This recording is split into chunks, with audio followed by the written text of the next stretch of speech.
Mon fils m'a dit qu'il avait honte de m'avoir comme père lors de ses retrouvailles universitaires.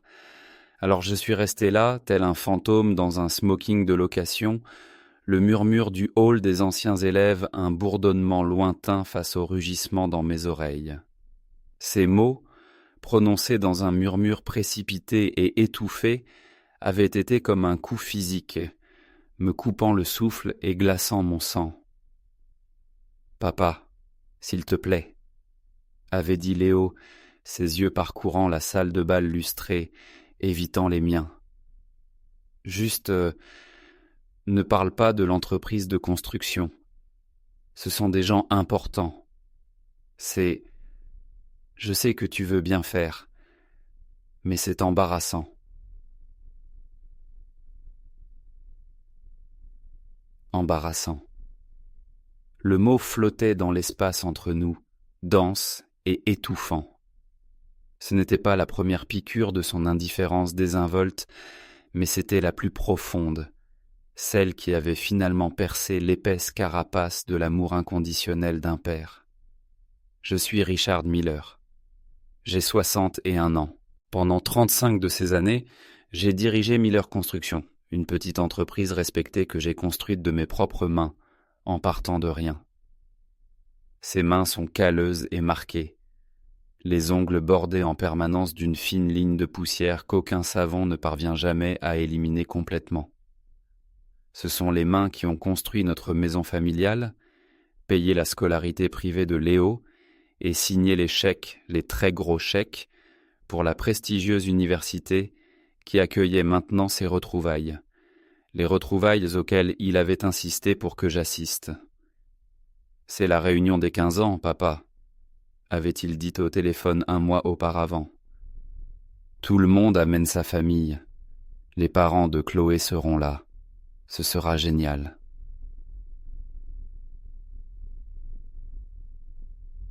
J'avais hésité. Ces événements n'étaient pas mon monde. Je suis plus à l'aise dans une chemise de flanelle poussiéreuse et des bottes à embout d'acier que dans un col amidonné qui me serre comme un nœud coulant. Mais ma femme, Sarah, avait renchéri. « Oh, Richard, tu dois y aller. Léo veut que tu sois là. Ce sera tellement agréable de voir son monde. »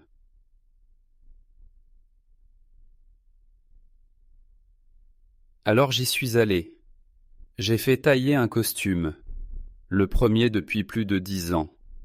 J'ai supporté l'essayage maladroit, me sentant comme un bœuf qu'on habille pour une foire agricole. J'ai acheté de nouvelles chaussures en cuir lisse qui me pinçaient les pieds. Je l'ai fait pour lui, pour Léo, mon fils, mon seul fils. Pas par le sang, un fait qui n'avait jamais compté pour moi, mais qui, à ce moment précis, ressemblait à un gouffre s'ouvrant entre nous. J'avais rencontré Sarah lorsque Léo n'avait que 5 ans. Elle était une jeune veuve, son premier mari, un médecin respecté, emporté par un cancer rapide et impitoyable. Elle était fragile et belle, et mon cœur souffrait pour elle et son petit garçon silencieux et solennel.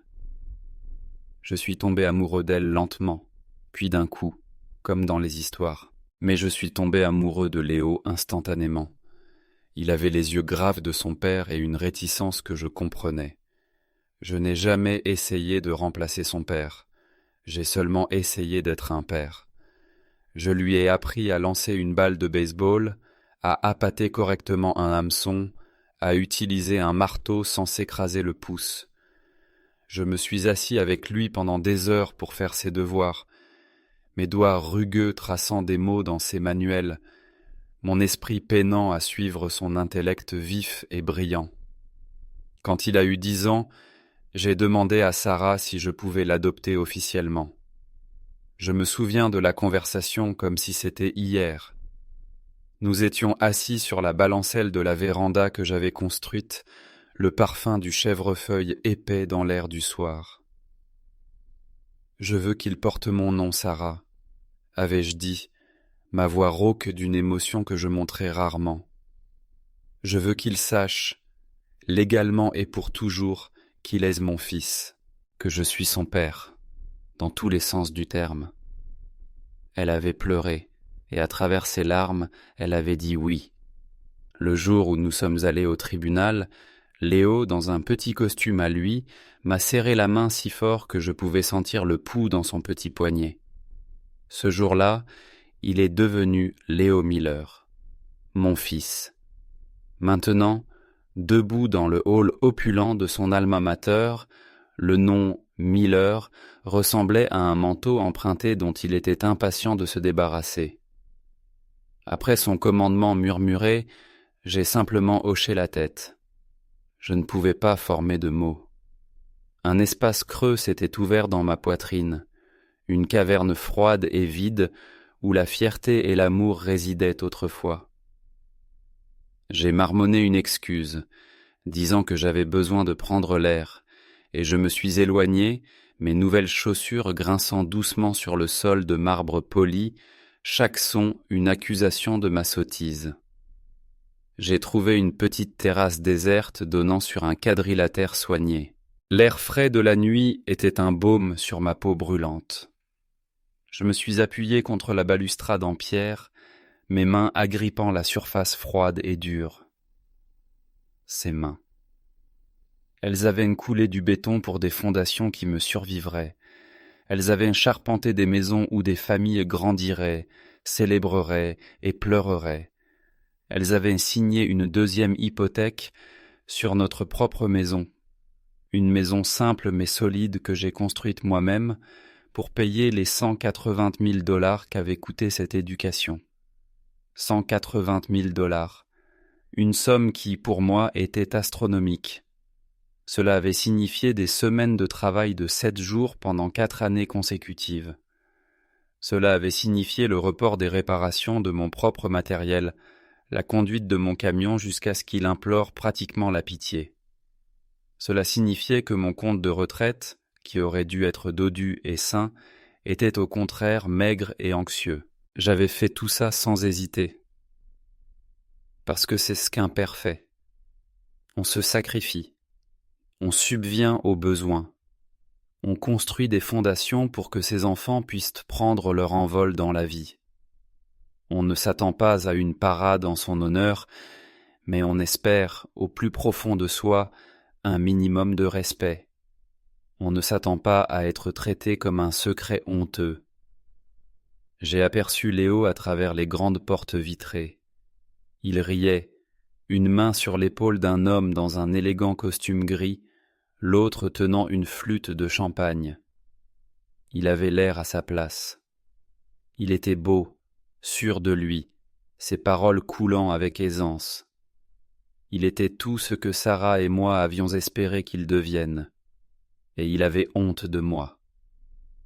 Je me suis redressé en quittant la balustrade et suis rentré, non pas pour le confronter, mais pour trouver Sarah.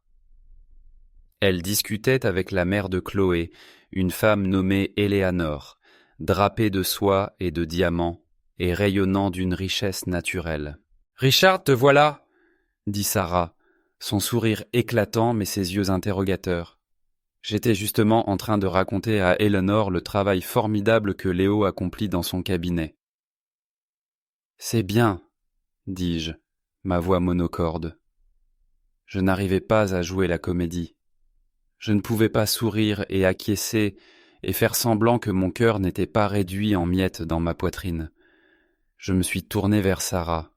« Je suis prêt à partir. » Son sourire vacilla. « Partir ? Mais Richard, la soirée ne fait que commencer. Ils n'ont même pas servi le dessert. » « Je ne me sens pas bien, » dis-je, le mensonge ayant un goût de cendre. « J'aimerais rentrer. » Le trajet du retour fut un long silence tendu de 2 heures. Les lumières de l'autoroute peignaient des rayures fugitives sur l'intérieur de la voiture, illuminant le visage anxieux de Sarah et mon propre profil impassible. Elle n'arrêtait pas de me regarder, ouvrant la bouche pour parler puis la refermant. Finalement, à mi-chemin environ, elle ne put plus se retenir. « Richard, qu'est-ce qui ne va pas ? Tu es silencieux depuis 1 heure. » Je gardai les yeux fixés sur la route. Léo m'a dit qu'il avait honte de moi. Je le dis simplement, sans emphase. Les mots eux-mêmes étaient suffisamment lourds. Quoi ? La voix de Sarah était un murmure choqué. Il ne dirait jamais ça. Richard, tu as du mal le comprendre. Il a dit, et je cite, « C'est embarrassant ». Il parlait de mon entreprise, de moi. « Oh chérie », dit-elle, sa voix adoptant ce ton familier et apaisant qu'elle utilisait à chaque conflit. « Tu sais qu'il ne voulait pas dire ça comme ça.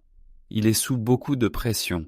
Il essaye d'impressionner ses gens. Son beau-père est un investisseur important, tu sais. Il devient juste, nerveux. » Je ne répondis pas. Je continuais à conduire. Chaque excuse qu'elle trouvait était comme une petite pelle, creusant un peu plus le trou dans ma poitrine. Il ne voulait pas dire ça. Il était stressé. Il essayait de s'intégrer. Pendant des années, j'avais accepté ses explications. J'avais été la personne compréhensive, le roc solide, celui qui comprenait. J'avais avalé les petites blessures, les rejets désinvoltes, les moments où j'étais ignoré. Je repensais au mariage de Léo, il y a 3 ans. C'était une cérémonie fastueuse dans un country club payé principalement par les parents de Chloé, mais j'avais contribué à hauteur de $20 000 prélevés sur mes économies. J'avais appelé ça un cadeau de mariage. Pendant les discours, le père de Chloé avait prononcé un toast long et éloquent. Puis Léo s'était levé. Il avait remercié sa merveilleuse nouvelle épouse, son incroyable mère, ses nouveaux beaux-parents pour l'avoir accueilli dans leur famille. Puis il avait levé son verre. « Et je voudrais faire un toast spécial », avait-il dit, sa voix vibrante d'émotion, « à mon père, le docteur Alistair Finch. Bien qu'il ne puisse pas être ici aujourd'hui, je sais qu'il veille sur moi. J'espère que je serai à la hauteur de l'héritage incroyable qu'il a laissé derrière lui. » La foule avait éclaté en applaudissements. Les gens s'essuyaient les yeux. Sarah m'avait serré la main sous la table, une larme coulant sur sa propre joue. J'étais resté assis là, souriant, applaudissant avec tout le monde, tout en me sentant complètement et totalement effacé. J'étais l'homme qui l'avait élevé, éduqué, nourri pendant près de 30 ans. Je n'étais pas un héritage. Je n'étais même pas une note de bas de page. Plus tard, quand j'en avais parlé à Sarah, elle avait utilisé le même ton apaisant. Il était ému, Richard. C'était un bel hommage à Alistair. Ça ne veut pas dire qu'il t'aime moins. J'avais laissé tomber. Que pouvais-je faire d'autre ? Faire une scène au mariage de mon fils ? Exiger un décompte d'affection ? Alors j'avais enfoui ça, avec une 12aine d'autres affronts similaires, comme la fois où il avait ramené une nouvelle petite amie de l'université et m'avait présenté comme le mari de ma mère, Richard. Ou les innombrables fois où il avait emprunté de l'argent pour un nouvel ordinateur portable, un voyage pendant les vacances de printemps, un acompte sur une voiture, avec une désinvolture qui laissait entendre que mon compte d'épargne était une entreprise commune. Les demandes étaient toujours formulées avec une vague promesse de remboursement, une promesse qui s'évaporait dès que l'argent était transféré. À chaque fois, j'avais dit oui. À chaque fois, Sarah l'avait encouragé. Il ne fait que commencer, Richard. Il a besoin de notre aide. C'est ça, la famille. Le silence dans la voiture s'étira, lourd et inconfortable. Lorsque nous nous sommes garés dans notre allée, la vue familière de notre maison, du porche que j'avais construit et du jardin que j'avais entretenu, ne m'apporta aucun réconfort. On aurait dit le siège social d'un investissement long et insensé. Nous sommes entrés. Sarah s'est immédiatement affairée dans la cuisine, préparant du thé, une habitude nerveuse. « Tout ira bien, Richard, » dit-elle, me tournant le dos. « Nous lui parlerons demain. Il s'excusera. Tu verras. » Je la dépassai pour entrer dans le salon et m'assis dans mon vieux fauteuil, le cuir usé gémissant sous mon poids. J'ai regardé les photos sur la cheminée. La photo de remise de diplôme de Léo, rayonnant dans sa toge et son mortier. Un portrait de famille d'il y a 10 ans, nous tous souriants, une image parfaite du bonheur. Cela me semblait une éternité, une famille différente, un homme différent assis dans ce fauteuil. Je savais que Sarah avait tort.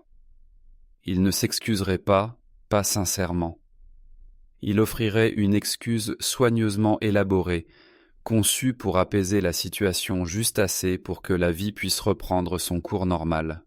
Et qu'est-ce qui était normal ?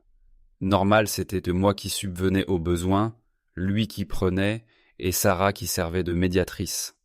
Normal, c'était moi qui étais le fondement silencieux, fiable, et de plus en plus invisible sur lequel sa vie confortable était construite. Et pour la première fois, avec une clarté à la fois terrifiante et libératrice, j'ai su que le normal n'était plus acceptable. Le puits était à sec. Pas le puits financier, bien qu'il fût certainement épuisé. L'autre puits. Celui qui était profondément enfoui en moi. Le réservoir de patience, de pardon et d'amour paternel de celui qui tend l'autre joue. Il s'était asséché quelque part sur cette autoroute, ne laissant derrière lui que de la terre craquelée et une poussière amère. L'appel téléphonique est arrivé 3 jours plus tard. J'étais dans mon atelier derrière la maison, ponçant un morceau de chêne récupéré, le mouvement rythmique étant un petit réconfort.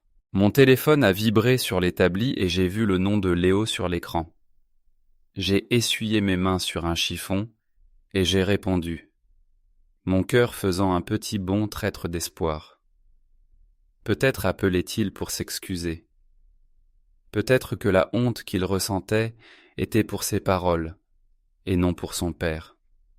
« Papa, tu es là ?» Sa voix était enjouée, désinvolte, comme si rien ne s'était passé. « Salut, Léo, » dis-je, ma voix neutre. « Écoute, j'ai des nouvelles incroyables. Tu te souviens de ce professeur dont je te parlais lors des retrouvailles, le docteur Albright ? Eh bien, nous avons commencé à discuter et il est au conseil d'administration d'une nouvelle start-up de biotechnologie. C'est révolutionnaire, il travaille sur la régénération cellulaire.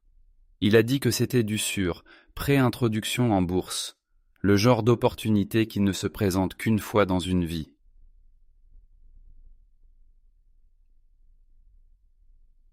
Je n'ai rien dit.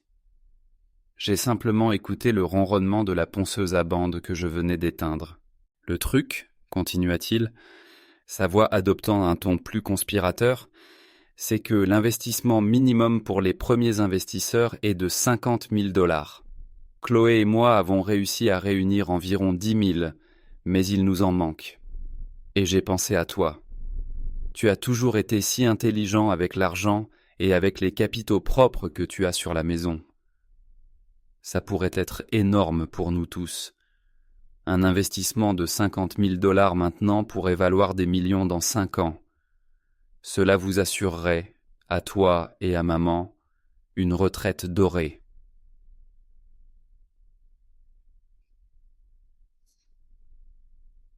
Voilà. L'audace époustouflante, stupéfiante.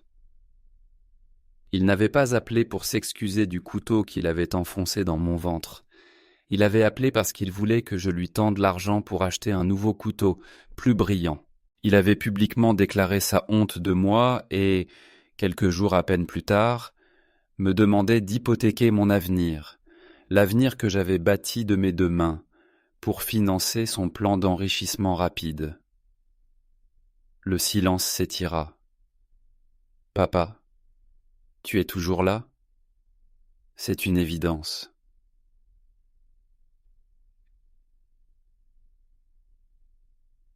Un calme étrange s'empara de moi. La tourmente des derniers jours s'est transformée en un seul point de certitude froide et dure. « Non, Léo, dis-je.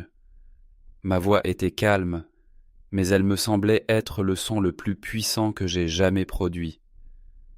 Il y eut une autre pause, celle-ci confuse. Non ? Qu'est-ce que tu veux dire par non ? Tu ne m'as pas entendu ? C'est un rendement garanti. Je t'ai entendu, dis-je, ramassant un morceau de papier de verre et sentant sa texture rugueuse contre mon pouce. La réponse est non. Il n'y aura pas d'investissement de $50 000. Il n'y aura plus de prêt. Il n'y aura plus de soutien financier d'aucune sorte. La banque de papa est fermée. Le ton enjoué disparut de sa voix, remplacé par une colère vive et incrédule. Mais de quoi diable tu parles ? Fermé ? Il ne s'agit pas d'un prêt, il s'agit d'un investissement, pour nous tous. Qu'est-ce qui t'arrive ? La clarté, dis-je simplement. Je suis désolé, Léo, mais tu vas devoir trouver l'argent ailleurs. Mon argent, à partir de maintenant, est pour ta mère et moi. Pour notre retraite. Notre retraite ? Tu vas laisser passer une opportunité comme celle-ci à cause de ton orgueil ? Balbutia-t-il. Est-ce que c'est à cause de l'autre soir ? Tu es sérieusement aussi mesquin que ça ? Je n'arrive pas à y croire. Il ne s'agit pas d'être mesquin, mon fils, dis-je, et le mot fils me paraissait étrange sur la langue. Il s'agit de respect. C'est une devise, tout comme l'argent, et tu es à découvert. Tu ne peux pas humilier un homme le samedi et ensuite lui demander de liquider ses actifs le mardi. Ça ne marche pas comme ça, plus maintenant.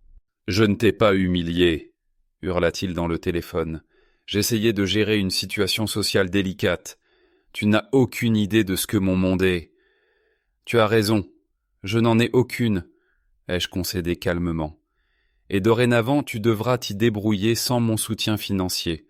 Je dois y aller, Léo, j'ai du travail.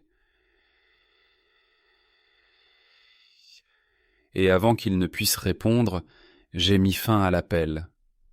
J'ai reposé le téléphone sur l'établi et suis resté là un long moment, la main posée sur la surface fraîche et lisse du chêne. J'ai senti un tremblement dans mes doigts, mais mon cœur était stable. L'air de l'atelier sentait la sciure de bois et le vernis, les odeurs familières du travail de ma vie. Pour la première fois depuis très longtemps, j'avais l'impression de me tenir sur des fondations qui m'appartenaient entièrement. Les répercussions furent immédiates et violentes. Moins d'une heure plus tard, Sarah était à la porte de l'atelier, le visage blême, son téléphone serré dans sa main. « Richard, qu'est-ce que tu as fait ?» a-t-elle demandé, la voix tremblante. « Léo vient de m'appeler, hystérique. Il a dit que tu l'avais coupé, que tu lui avais dit des choses horribles. » « Je lui ai dit la vérité, Sarah, » ai-je répondu, sans me détourner de mon établi. « Je lui ai dit que l'argent était terminé. » « Comment peux-tu être aussi cruel, après tout ce que nous avons fait pour lui ? C'est notre fils, il a fait une erreur, il a dit une bêtise.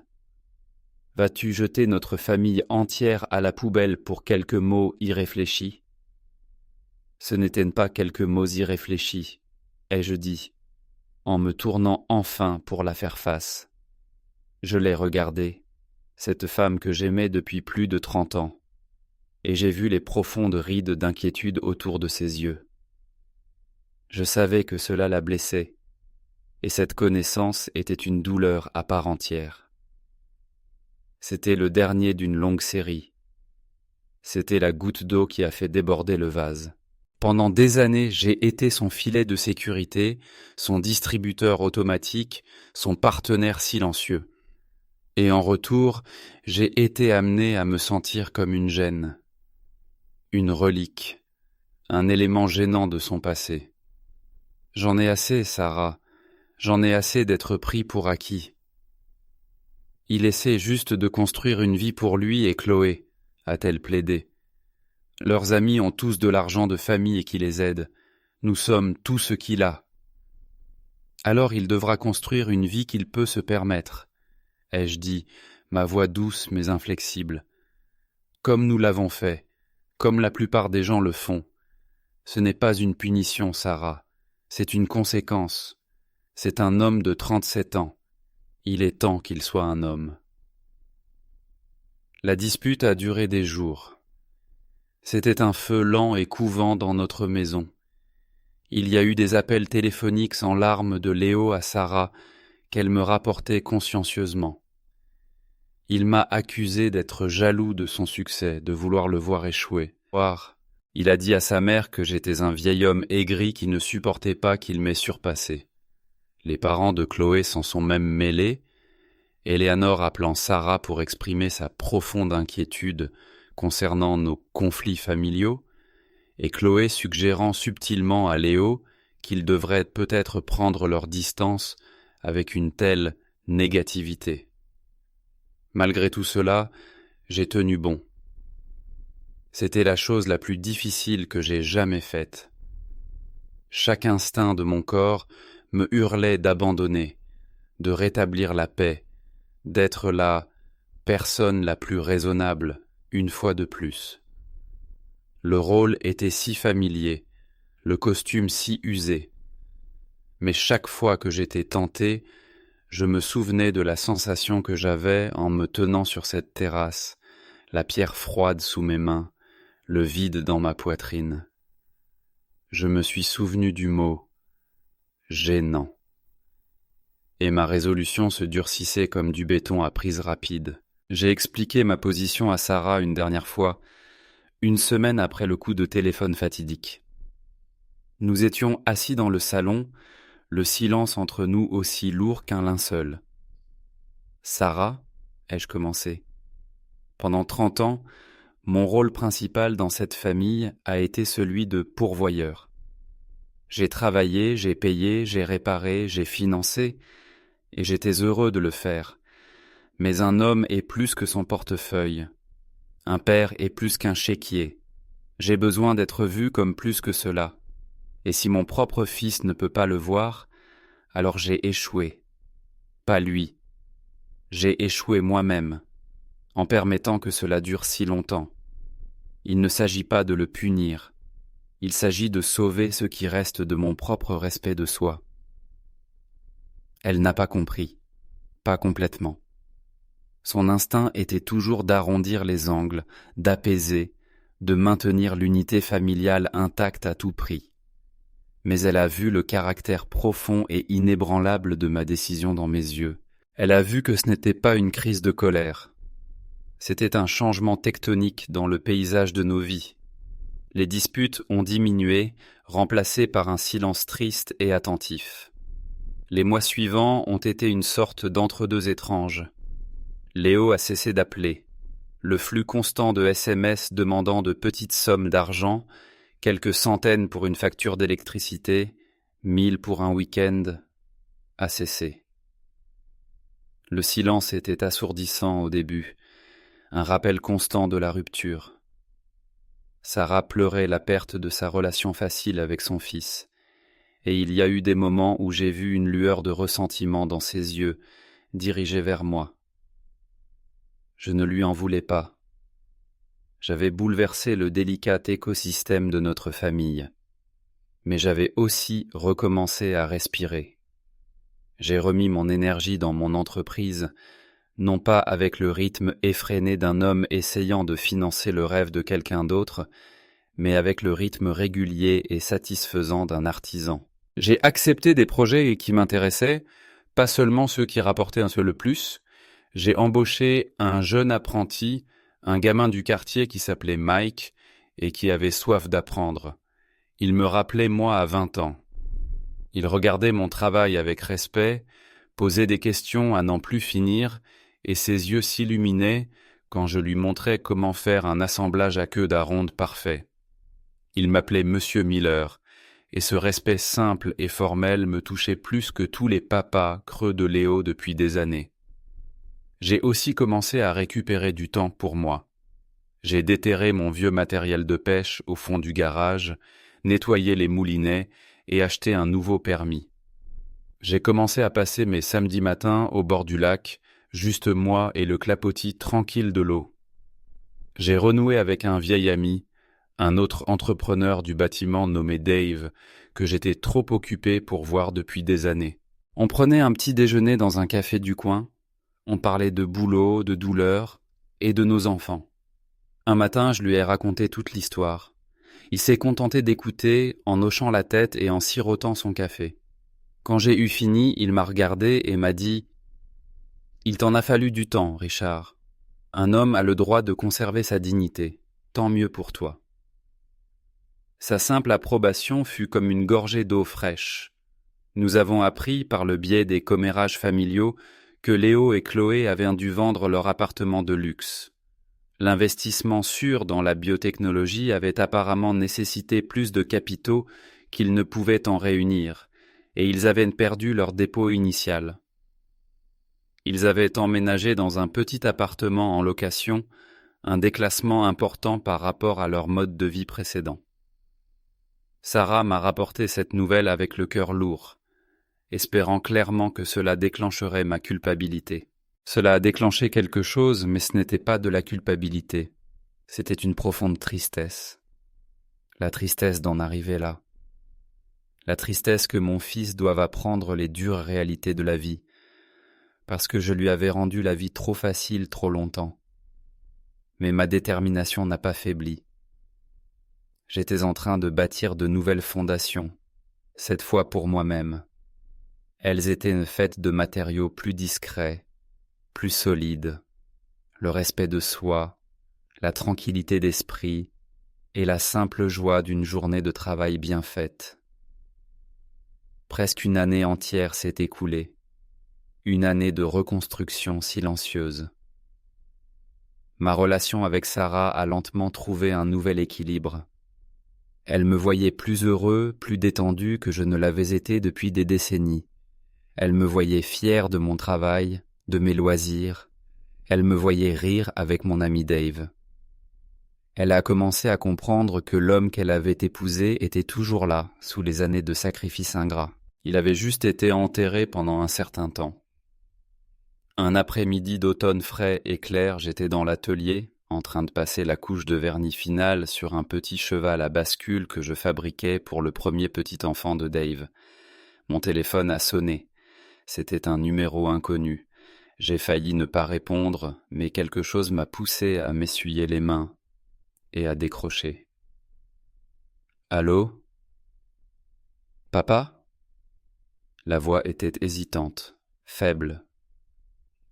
C'était Léo. Je suis resté silencieux un instant, surpris par la secousse que cela a provoquée en moi. Léo, dis-je. C'était une affirmation, pas une question.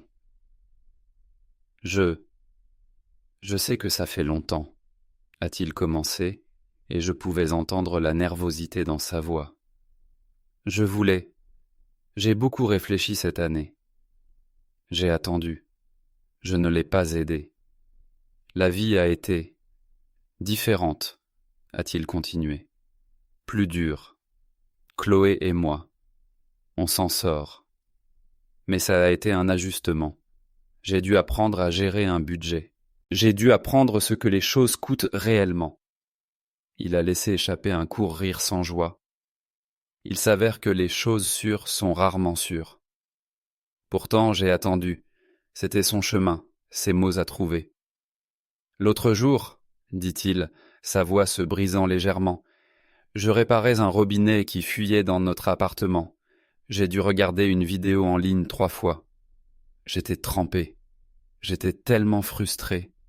Et tout ce à quoi je pouvais penser, c'était à la façon dont tu aurais pu le réparer en 5 minutes, sans même y penser. À la façon dont tu as construit toute notre maison.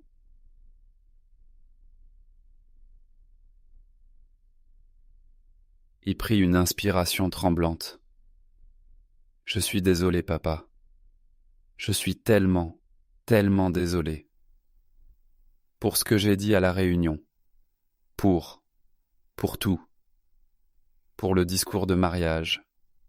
Pour toutes les fois où j'ai pris ton aide et où je n'ai jamais vraiment dit merci. J'étais un gamin gâté et arrogant. J'étais tellement concentré sur le fait de devenir quelqu'un d'important que j'ai oublié que l'homme le plus important de ma vie se tenait juste à côté de moi depuis toujours. J'avais honte de ton travail parce que j'avais honte de moi-même, parce que je n'avais rien construit. J'avais juste hérité, et je ne l'ai même pas apprécié.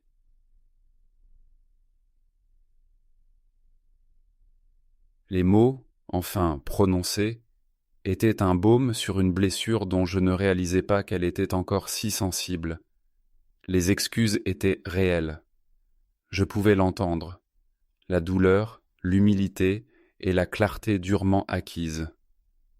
Merci d'avoir dit ça, Léo, dis-je, ma propre voix pâteuse. Ça compte beaucoup pour moi. J'aimerais te voir, dit-il. Peut-être que je pourrais venir. Je ne demanderai rien. Je veux juste parler. Je veux que tu rencontres l'homme que j'essaie de devenir, pas le garçon que j'étais. J'aimerais ça, dis-je. Viens dimanche.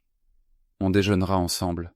Nous avons terminé l'appel et je suis resté là, dans le calme de mon atelier, l'odeur du vernis dans l'air. Une seule larme a tracé un chemin à travers la légère sueur de bois sur ma joue. Ce n'était pas une larme de tristesse, ni même de pardon complet. C'était une larme de libération. Les excuses n'effaçaient pas des années de souffrance, mais elles les reconnaissaient. Elles ne signifiaient pas que j'allais rouvrir la banque, mais elles voulaient dire que je pouvais, peut-être, commencer à rouvrir mon cœur. Léo est venu ce dimanche-là. Il avait l'air plus mince, plus fatigué, mais son regard était plus clair. Il n'a apporté aucun cadeau, juste lui-même. Il a parlé de sa nouvelle vie, plus modeste, des défis et des petites victoires. Il m'a interrogé sur mon entreprise. Il a demandé à voir mon atelier. Il a passé la main sur le bois lisse du cheval à bascule, son toucher doux, respectueux. « C'est magnifique, papa, » a-t-il dit, d'une voix calme. « C'est toi qui l'as fait ?»« Oui, » ai-je répondu. Notre relation n'est plus ce qu'elle était. La proximité facile et irréfléchie de son enfance a disparu à jamais. Elle a été remplacée par quelque chose de plus délibéré, de plus prudent. C'est une structure que nous construisons tous les deux, lentement, pièce par pièce, sur des fondations nouvelles et bien plus honnêtes. Je vais toujours au lac le samedi. Je prends toujours mon petit déjeuner avec Dave.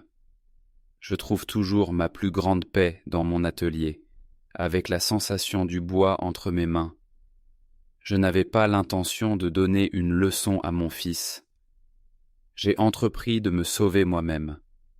Ce faisant, je lui ai donné la seule chose que mon argent n'aurait jamais pu acheter, l'espace pour enfin devenir adulte. Je regarde mes mains maintenant, non plus comme des outils au service des autres, mais comme les instruments de ma propre vie, de ma propre paix. Les cicatrices et les callosités ne sont plus une marque de sacrifice. Elles sont une carte de ma survie, un témoignage de la dignité tranquille et inébranlable d'un homme qui a appris, tard dans la vie, que la chose la plus importante que l'on puisse construire, c'est son propre respect.